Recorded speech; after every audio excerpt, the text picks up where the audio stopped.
just heard was me improvising using the kind of language that we are going to study in this course. And but before we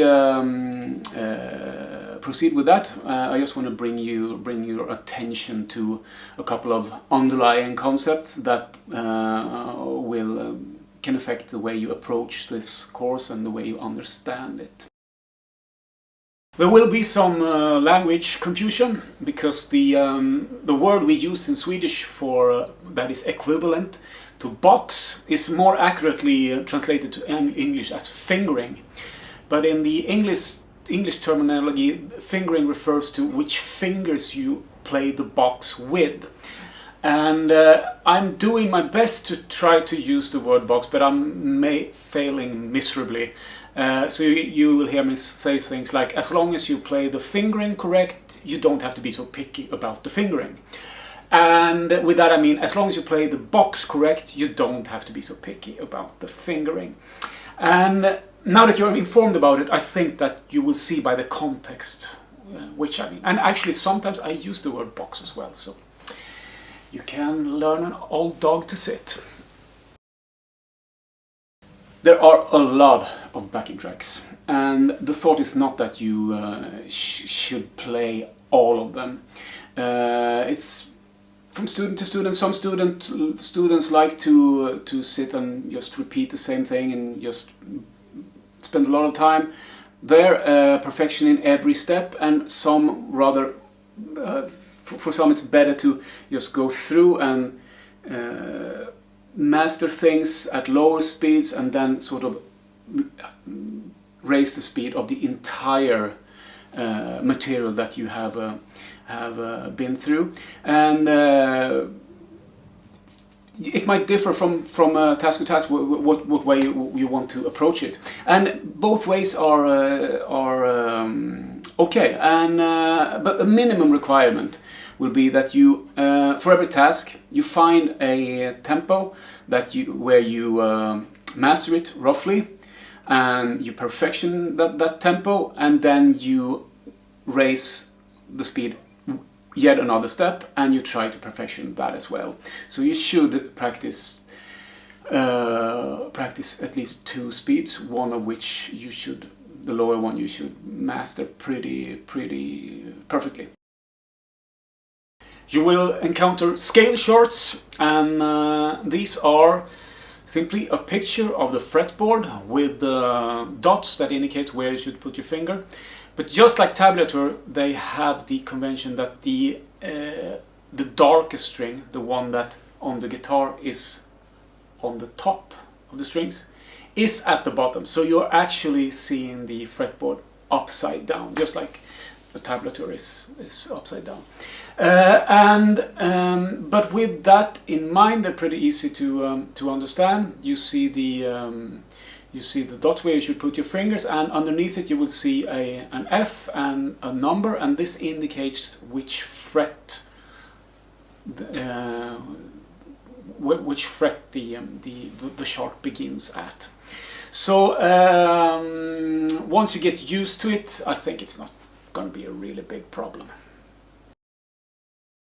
Also, there will be some theoretical language, and it's a good thing to have been through the theory course, the recommended theory course. You find the link, I guess, above this video somewhere to it. It's not necessary though. You can just play your way through this course, and I will give a resume of some of the theoretical concepts, but I will not go into detail. So if you want to understand the theoretical levels detail, you need to look at the theory course.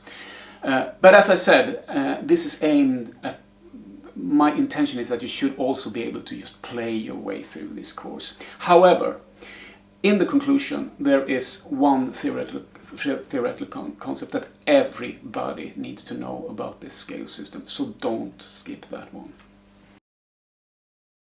Also, to evolve as a improviser, you need to, at least in my world, you need to at all time practice improvisation for what it is. You need to practice improvising, just sitting down, trying to do something new in the moment. This is something you cannot practice patterns and suddenly be able to improvise greatly with them. So you need to just sit down with the chaotic task of trying to improvise. That is one part of your practicing. This part needs to be complemented with an entirely technical part where you work on developing new motions for your hand, new possibilities for your hands. Because regardless of how inspired you are not likely to do something that your hand, based on motions that your hand cannot do. Therefore, you will see that these, as these lessons proceed, there will be a technical workout you need to do and an improvisational workout you need to do. And you can sort of find your own balance, but they need to be there, both.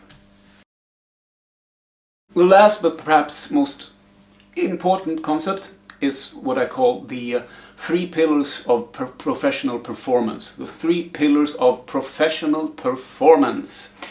And this is by no means a detailed definition of what constitutes a professional performance, but what it says is that if one or more of these 3 pillars are weak or even broken, you are not going to sound like a professional.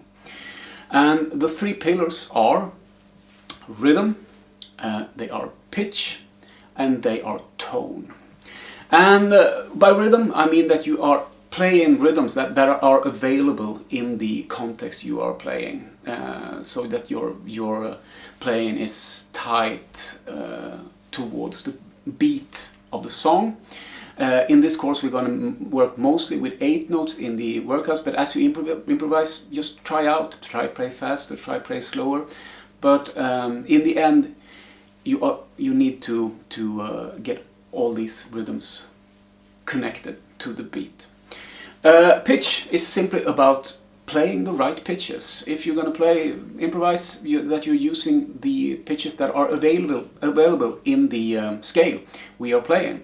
There can be many different scales, so there are many correct pitches, but they need to be correct. So it's about playing the right notes. Tone is a little bit more abstract because this is a very big concept, but in this context it's pretty simply defined as a consequence of volume and balance. So what you can do, what I call a normal tone. If you take a given note, we can take, for example, the 7th fret of the 4th string, and you play with the pick harder and harder. You will reach a point where the string cannot give you any more volume, and it just starts sounding ugly. This is what I refer to as 100% volume. These numbers are by no means scientific, but 100% volume. And a normal stroke is, if I have 100% here,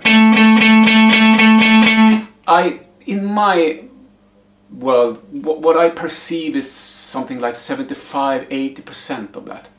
From there to there. That's 100. Like that. And you will hear that you get a bit larger sound because you need to excite the string with some power to use the resonant, the possibilities in the instrument, and this is much more hearable on an acoustic instrument, but it also comes into play as much on an electric guitar, and particularly if you're going to play with half distorted sounds, because it affects very much the way a tube amp will react. So a normal tone will be like that, where that is 100%. So 75–80%, but those are not scientific numbers. And as you play, this volume should be balanced. Each note should be reasonably balanced, so they almost should be the exact same pitch, but that's not realistic. But you should aim to get them as strong in volume as you can. So the concept here is that any exercise, any challenge you have here, you should practice them until you can do them without breaking any of the three pillars: the rhythm, the pitch, and the tone. With all that said, we are going to proceed now.